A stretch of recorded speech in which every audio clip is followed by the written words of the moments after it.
पास जो कुल हमारे पास टोटल एमएलएज थे जिनका हमें सपोर्ट मिला था, मतलब अलॉन्ग विद कांग्रेस पीडीपी जो इंडिपेंडेंट थे, तो वो टोटल बनता था 59। क्योंकि अगर हम सजाद लोन साहब का वो वोट जो उसने बोला एब्सटेन करके उसने भाजपा को फ़ायदा दिलाया, तो वो तो अलग बात है।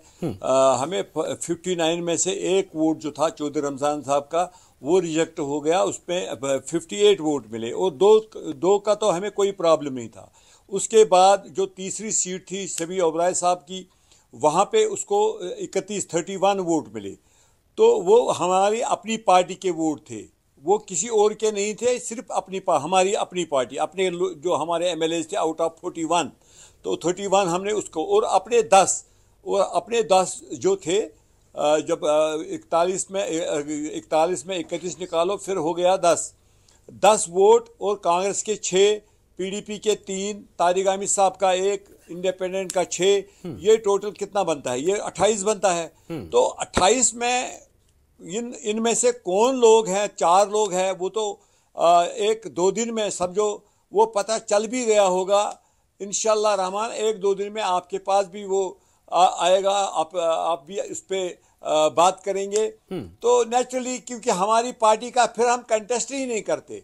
जो ये कह रहे हैं कि सजाद लोन साहब जो कह रहे हैं कि जो आपने अभी कहा कि सजाद लोन साहब कह रहे हैं कि ये कोई क्रॉस वोटिंग नहीं, ये एक मैच फिक्सिंग थी, या एक मतलब उन्होंने आपस में सीटें बांट ली थी, तो फिर हम कंटेस्ट क्यों करते? ये सजाद लोन साहब को अपने आप को सर्वाइव करने के लिए, अपनी सियासत को चमकाने के लिए, अपनी सियासत, क्योंकि उसकी बेस जो है वो खत्म हो गई, वो फ्रस्ट्रेट हो गया, क्योंकि उसको मालूम है कि सजाद लोन साहब को चौधरी रमज़ान वहाँ पे जो हमारा वहाँ पे हिंदवारा नहीं कुपवारा डिस्ट्रिक्ट का शेर है, और उसको उससे परेशानी होगी, वो कुछ भी बोलेगा, बोलने में कुछ भी नहीं है। तो ये ऐसे मतलब लोग जो है उनका काम ही यही होता है, वो बोलने को तो बोलते हैं। अगर उसकी नीयत ठीक होती तो वो नेशनल कॉन्फ्रेंस को वोट देता, जम्मू कश्मीर के हक में वोट देता। मान लीजिए एक वोट आ भी जाता उनका, लेकिन यहाँ तो 4 का खेल हो गया ना। आपकी जुबान पर भी है कि ये 4 कौन है, पता चल जाएगा 1-2 दिन में।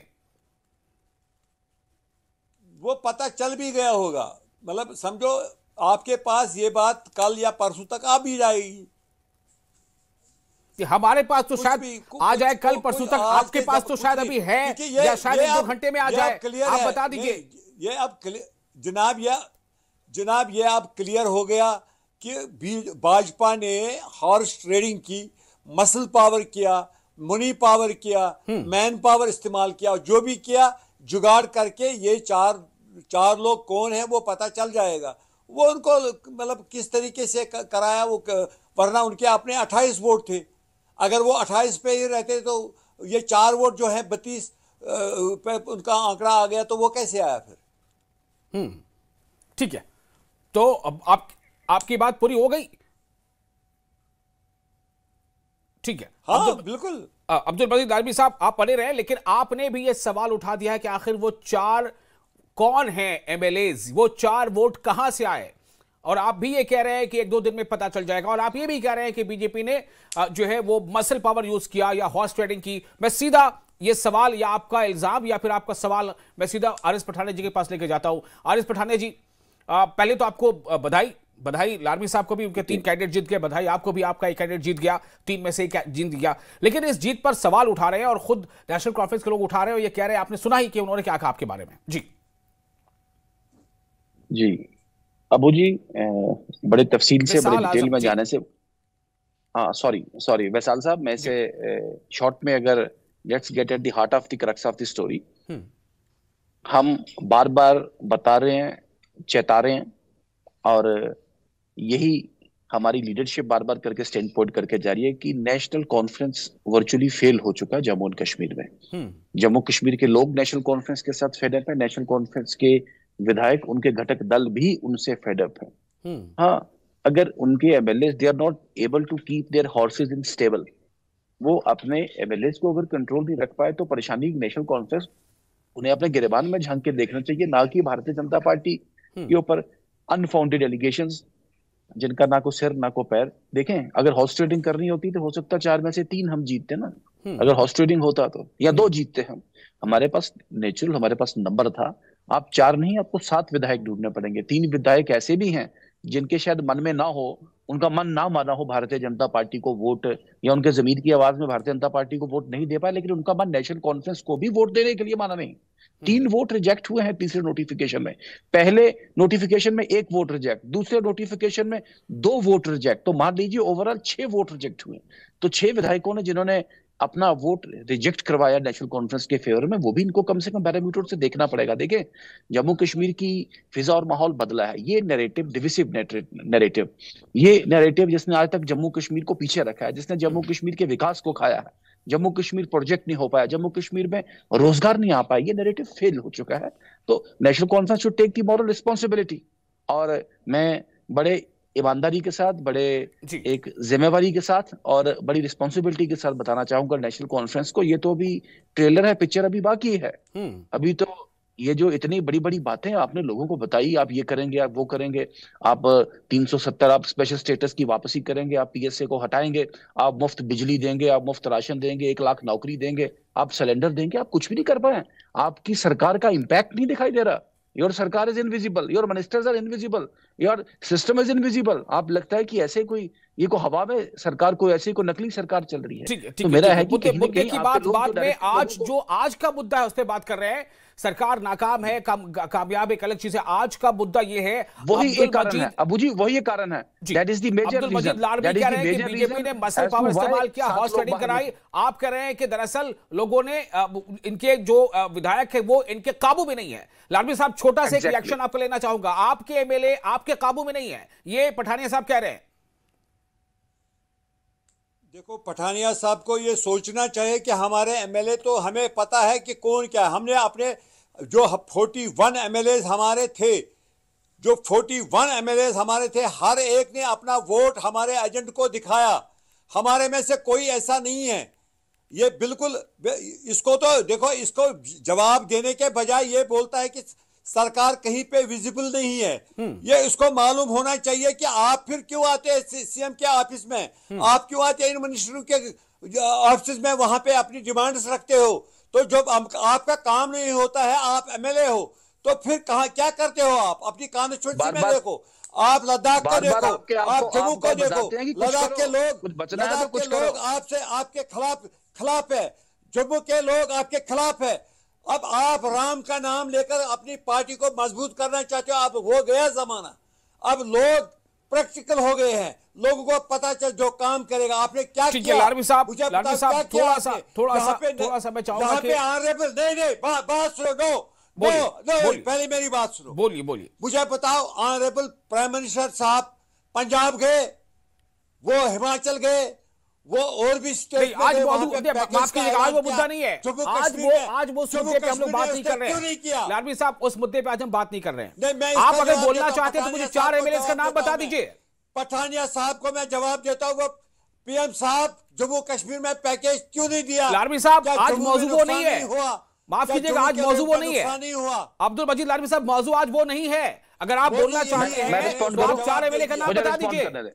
Let me respond. मैं 1 मिनट लूंगा, सिर्फ 1 मिनट लूंगा मुझे आपका। देखें, लाडवी साहब से नाम बताने वाले 1 मिनट रुक जाइए। पठानी साहब रुक जाइए। मैंने आज का जो मौजूद है उस पर मैं बात कर रहा हूं। लाडवी साहब, 4 नाम बता दीजिए कौन है। आपके पार्टी के नेता सुरेंद्र चौधरी, नायब वजीर आला, वो कह रहे हैं कि पार्टी में जयचंद लोग बैठे हैं और आप कह रहे हैं कि हमारे सब इंटैक्ट थे। तो हुआ कैसे? सज्जाद साहब को सवाल, ये सज्जाद लोन कह रहे हैं कि अंडरस्टैंडिंग है आपस की। बिल्कुल, हमारी पार्टी में देखो, हमारी पार्टी में ऐसा कुछ भी नहीं है। हमारी पार्टी बिल्कुल मजबूत है। 41 जो हमारे एमएलएज हैं वो ठीक है। ओके लाडवी साहब, ओके। हमारे साथ 2 और पैनलिस्ट हैं, उनकी भी बात जरा सुन लें, वरना फिर वो नाराज हो जाएंगे। आप बने रहे हमारे साथ, आप हमारे साथ बने रहे।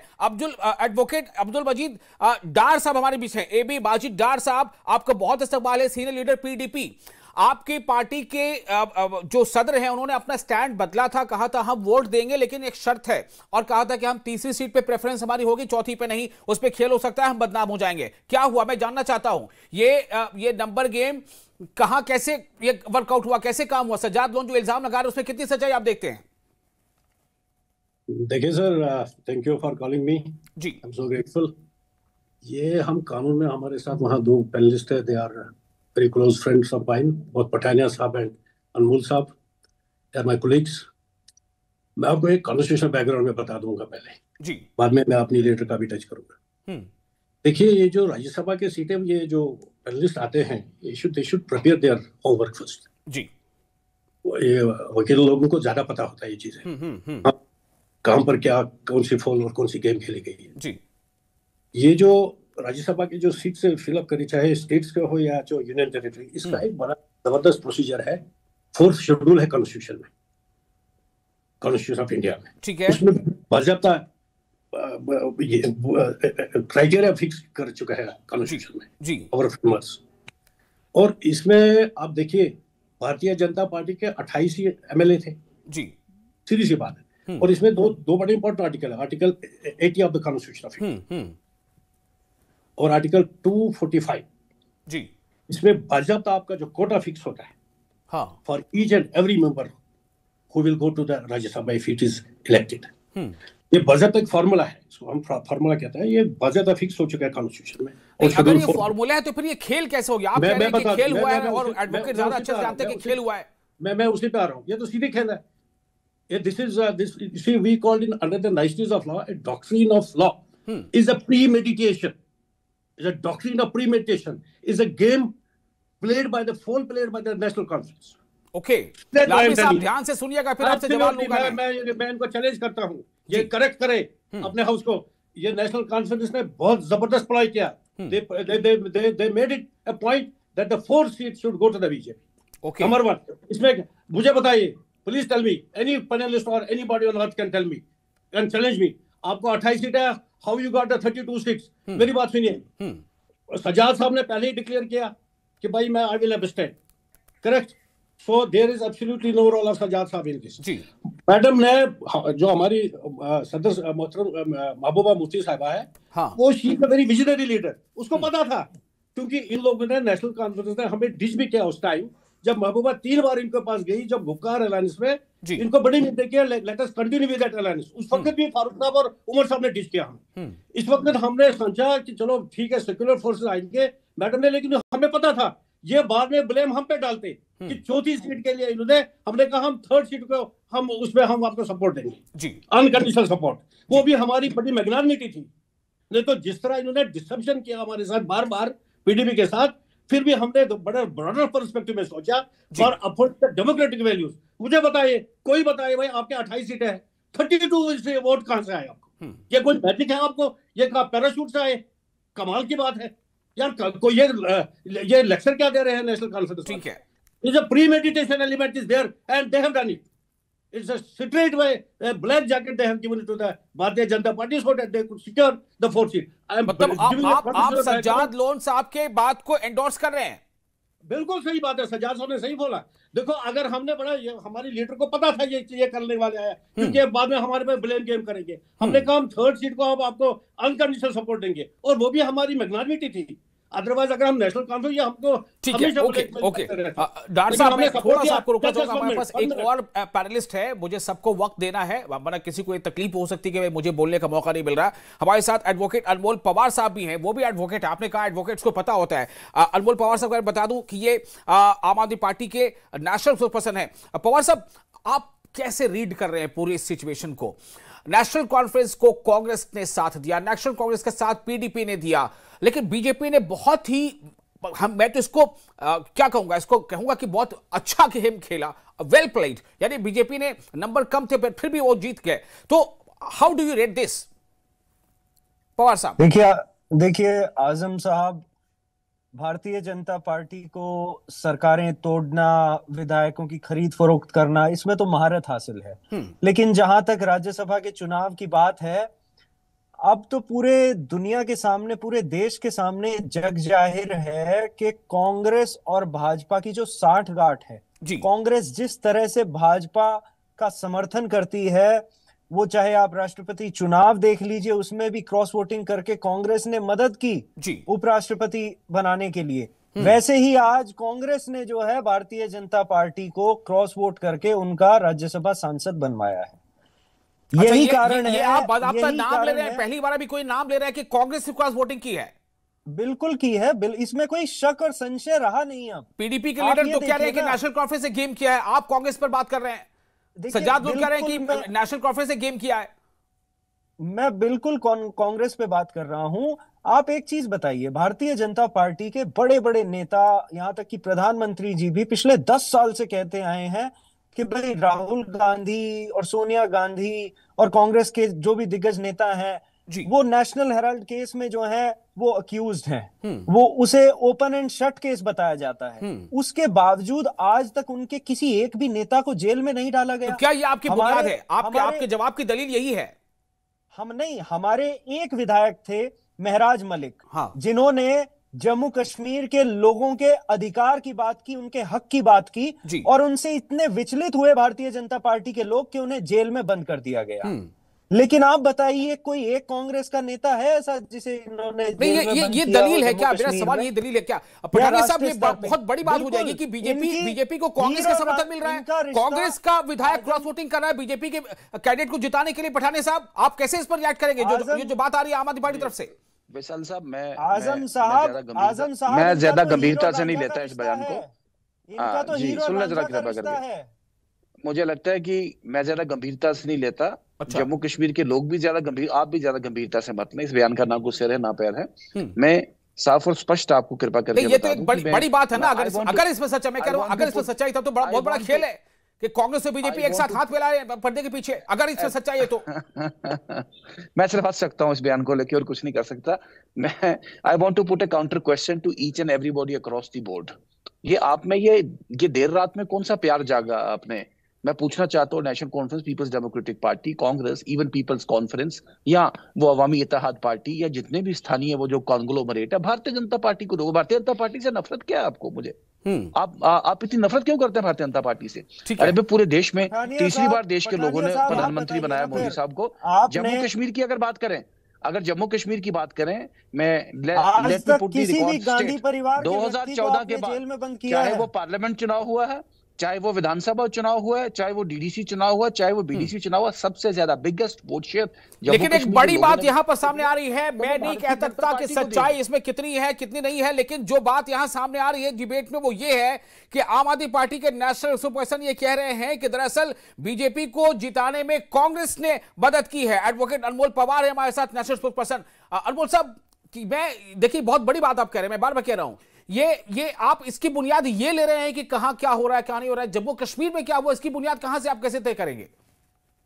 देखिए, कहां क्या हो रहा है की बात नहीं है आजम साहब, ये तो बिल्कुल हीर और रांझा का रिश्ता है कांग्रेस और भाजपा का। तो अच्छा, एक भी नेता बताइए ना जिनके खिलाफ ये आरोप लगाते थे, जिनके खिलाफ ये सुबह शाम गाली देते। मुझे लगता है लारबी साहब को थोड़ा इत्मीनान मिला होगा अब्दुल मजीद लारबी साहब। चलो भाई, हमारे ऊपर से ये इल्जाम का बोझ टल रहा है। लारबी साहब, आप कैसे रिएक्ट करेंगे? अब्दुल मजीद लारबी साहब, ये तो नई बात सामने आ गई, आम आदमी पार्टी के स्पोक्सपर्सन कह रहे हैं कि कांग्रेस से मदद की बीजेपी को जिताने में। लारवी साहब की पार्टी तो ऐसे भी इनके पीछे पड़ गई है, इनके इकलौते एमएलए के पीछे। कि ये अभी पता चलेगा, ये मैं नहीं कह सकूंगा आपको किसने, किस पार्टी ने किया, चाहे वो हमारे जो इंडिपेंडेंट थे उनमें से किया, पीडीपी ने किया, कांग्रेस ने किया, सीपीएम ने किया, गॉड नोज बेटर। अभी तो हम कुछ भी इसके बारे में नहीं कहेंगे, कोई कमिट नहीं करेंगे, क्योंकि अभी पता चलेगा। 1-2 दिन में, मैंने बोला आपको, ये पता चलेगा कि किसने किया। मगर मैं ये गारंटी के साथ कह रहा हूं कि हमारी पार्टी के हमारी पार्टी नेशनल कॉन्फ्रेंस के 41 मेंबरान जो थे असेंबली में, वो इंटैक्ट थे। आप बार बार कह रहे हैं। ओके, डार साहब, फाइनल कमेंट फ्रॉम यू। डार साहब, वक्त कम है। Yes, sir, they are same coin, for the same coin, both sides. भारतीय Janata party in collusion with each other. ये तो सर एक्सपोज हो चुके हैं, ये एक्सपोज हो चुके हैं। मेरे को एक चीज बताइए sir, please tell me frankly one thing, ये पीडीपी पे मैं कोई इल्जाम ना लगाया, हमने खाली थर्ड सीट के लिए इनको कंडीशनल सपोर्ट किया। फोर्थ को हमने बोला नहीं, तो ये 32 कहां से आई? पठानिया साहब इतने बड़े सीजन लॉयर है, पठानिया साहब बड़ा सीजन लॉयर है, I have good respect for him, he is a very straightforward guy, he can tell me, he can I think concur what I am telling him. लेकिन ये मुझे बताइए, आपका 28 seat है, बहुत दिलचस्प है, ये सियासत है ही, इसका नाम बहुत दिलचस्प है। आप देखिए, लारबी मतलब सुरेंद्र चौधरी कहते हैं कि कुछ जयचंद है, पता चल जाएगा। उमर अब्दुल्ला कहते हैं हमारे जो एमएलए है वो इंटैक्ट रहे। पठानिया साहब कह रहे हैं कि एनसी वाले अपने जो एमएलए है उनको बांध कर रख नहीं पाए, और हम यहाँ पर बस अब कंक्लूड करने जा रहे हैं। और जबकि डार साहब कह रहे हैं कि डॉक्टर साहब कह रहे हैं कि पीडीपी जो है वो उसका स्टैंड सही था और ये कहीं ना कहीं ये पूरा खेल एनसी का है। तो जी डॉक्टर साहब बड़ा बहुत दिलचस्प है ये मौजूद, आप अपनी बात को थोड़ा सा और एक्सप्लेन करें डॉक्टर साहब, और लालवी साहब से मैं जवाब अभी लूंगा। अब्दुल मजीद लालवी साहब आप बने रहे हमारे साथ। जी डॉक्टर साहब। That is why I am telling you, am I audible? जी प्लीज सर, मेरी बात मैं इसका अगर मुझे कोई लॉजिकली कोई जवाब देगा। हाँ, आप भारतीय जनता पठानिया साहब को ये सारा पता है सर। पठानिया साहब आपको for the sake of debate, अब now he is a smart lawyer, he will try to camouflage in that way. मुझे बताया आपके 28 सीटें हैं सर, तो 32 सीटें कहां से आई, आपको कहां से आई ये मुझे बता। और ये देखो, जब कांग्रेस ने बताया था इनको हम चौथी सीट पे नहीं, आपको क्योंकि इनका अलायंस है थर्ड सीट दे दो, नेशनल कॉन्फ्रेंस में डिड नॉट एग्री, क्योंकि इनको पता था दे वांट टू पे way for the Bharatiya Janata Party to gain that seat, the fourth. और हमारा क्लियर है, लालवी साहब या कोई हम पे ब्लेम ना करे, हमने कंडीशनल सब अनकंडीशनल सपोर्ट दिया महबूबा ने, हमारी लीडर साहिबा ने, कि हम थर्ड सीट तक आपको सपोर्ट। पवार साहब कुछ कहना चाह रहे हैं? जी पवार साहब, आपका जवाब दें। पवार साहब जल्दी से, टाइम कम है। पवार साहब।